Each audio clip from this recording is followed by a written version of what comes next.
কৃষি সমবায় ব্যাংকের ভোটের রণক্ষেত্র দৌলতাবাদ।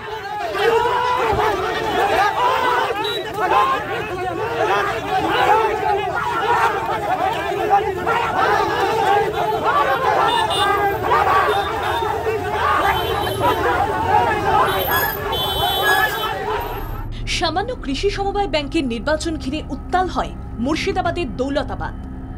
ক্ষমতার হ্রাস কার হাতে থাকবে তাই নিয়ে তুলকালাম বাঁধে এখানে। মহারাজপুর SKUS লিমিটেডের ভোট চলাকালীন দেখা যায় তুমুল উত্তেজনা। গণতান্ত্রিক অধিকার প্রয়োগ নিয়ে এভাবে শোরগোল পড়ায় পুলিশকে হিমশিম খেতে হয়। অভিযোগ, সমবায়ের ভোট নিয়ে চেয়ার ভাঙচুর করা হয়। 8 বছর ভোট হয়নি, হাইকোর্টের রায়ে এই ভোট হয়। সেই ভোট নিয়েও যেভাবে ধস্তাধস্তি ও ধুমধুমার বাঁধে তাতে সাধারণ মানুষ আতঙ্কিত হয়। পুলিশ তৎপরতার সঙ্গে পরিস্থিতি সামাল দেয়। কৃষি সমবায় ব্যাংক ভোট ঘিরে বাম কংগ্রেস জোট বনাম তৃণমূলের বিবাদ। শাসক বিরোধী দুই শিবিরের মোট প্রার্থী ছিল 86 জন। যুযুধান শিবির বিবাদে জড়ালে তুমুল উত্তেজনা ছড়ায়। তৃণমূলের অভিযোগ, বাম কংগ্রেস জোট হামলা চালায়।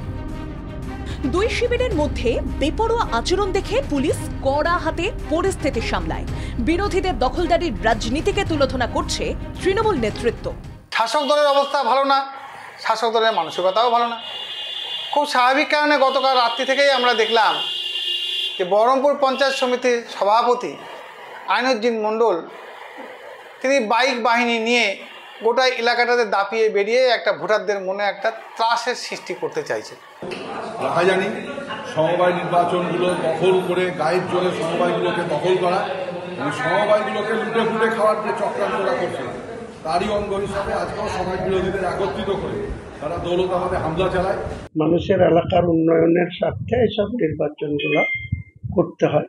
কাজে উনি কেন সেখানে জোর খাটাচ্ছেন এই ব্যাপারে উনি ভালো বলতে পারবেন, আমি এই ব্যাপারে কোনো মন্তব্য করব না। পুলিশ উত্তেজনা থামাতে লাঠিচার্জ করে, পরে অবস্থা শান্ত হয়। সুষ্ঠুভাবে ভোট গ্রহণের জন্য নজরদারি বাড়ায় প্রশাসন। কল্যাণ বিশ্বাসের রিপোর্ট, বাংলা জাগো।